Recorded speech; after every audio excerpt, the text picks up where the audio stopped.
Hey everyone, it's CR7 here and welcome to this week's post-race thoughts and recap video. And this race exceeded my expectations big time. So I got my race notes with me, it's 2 full pages worth. So on the first lap we've had multiple accidents, including Almirola spinning out in turn 5, and then Keselowski, Eric Jones, and Noah Gragson wipe out in turn 6. The first of many accidents in turn 6. And then the pole sitter, Hamlin, hit the tire barriers, but he kept going.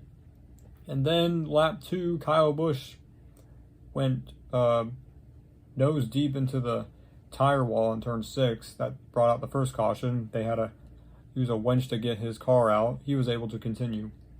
And then the race got restarted at lap 6. And then Noah Gragson wrecks into the tire wall in turn 6.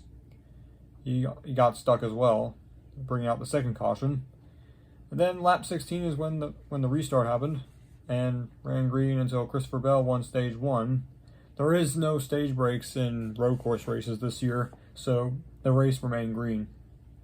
And then shortly after the stage 1 end, the first wave of pit stops followed.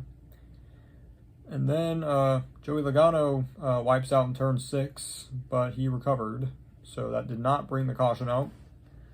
And then coming on to pit road, Jenson Button got tagged coming into pit road and almost pulled out in front of Joey Logano, who was also coming in pit road. But that did not throw the caution. And then Todd Gilliland spun out somewhere on the track, and once again that was not a caution. Then more pit stops happened. And then Chase Elliott wiped out in turn 2 into the tire wall, but he recovered. That did not bring the caution. And then for the second time, Noah Gragson gets stuck in the turn 6 tire barrier for the second time, bringing out the caution. And then lap 34 is when the race got restarted. And then Alex Bowman gets spun off of the bumper of Hamlin. That resulted in a caution. And then restart with 3 to go in stage 2. But then shortly after that, Alex Bowman's engine let go. And that brought out the caution. So that gave the stage win to Christopher Bell. But they had to reduce the race length due to sunset. So they reduced it from 100 laps total to 75 total, which is understandable because due to the late start. Stapled this the wrong way.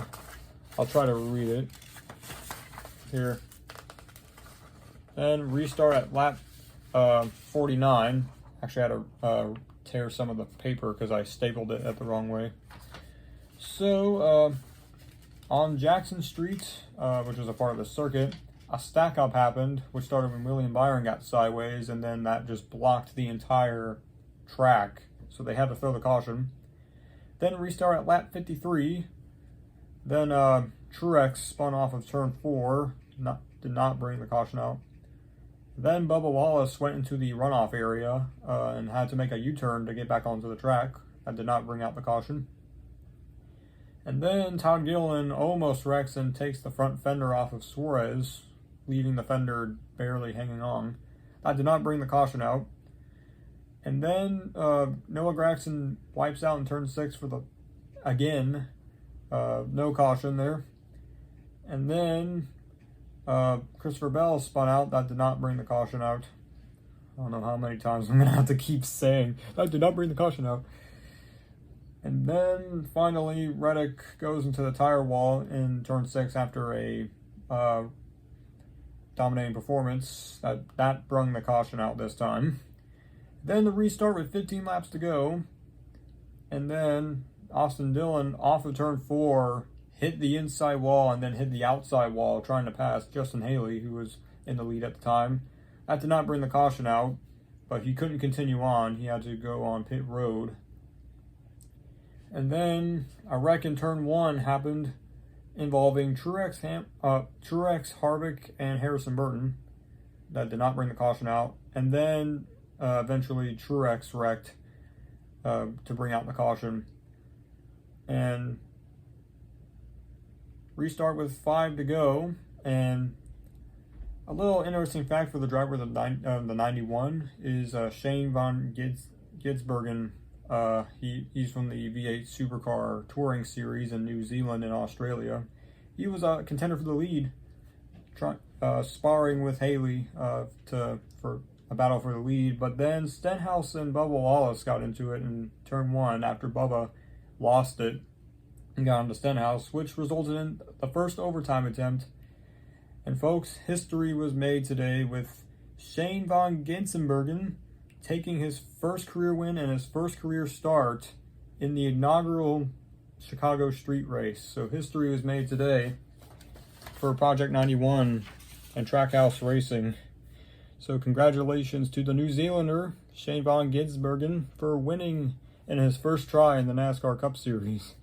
I never thought it would happen, but yeah, the first, I guess,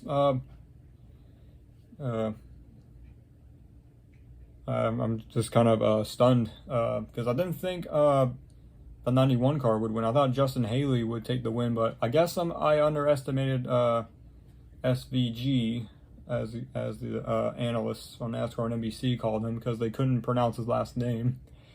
So anyways, this race absolutely blew out my expectations. I thought it was gonna be a flop, but turns out I was wrong.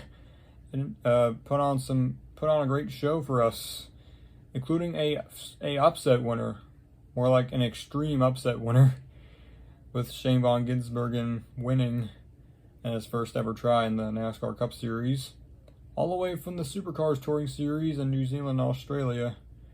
Brings his winning dominance over here to America. So this race was pretty great. Aside from the rain, the forecast that had shortened the Xfinity race with Cole Custer winning. So anyways, that'll cap off this pretty eventful post-race thoughts and recap video. Stay tuned for next week's post-race thoughts and recap video at Atlanta. It's another night race. And also next week is the CR7 Fleet Car Series race. And apologize for the abrupt end at the end of that clip. Someone accidentally walked in on me while I was recording. So I trimmed that part out. So apologize for the abrupt ending on that previous clip. But again, congratulations to Shane van Gisbergen for winning the inaugural Chicago street race. So yeah, subscribe for more content and I'll see you in the next video. See ya. I shall now disappear.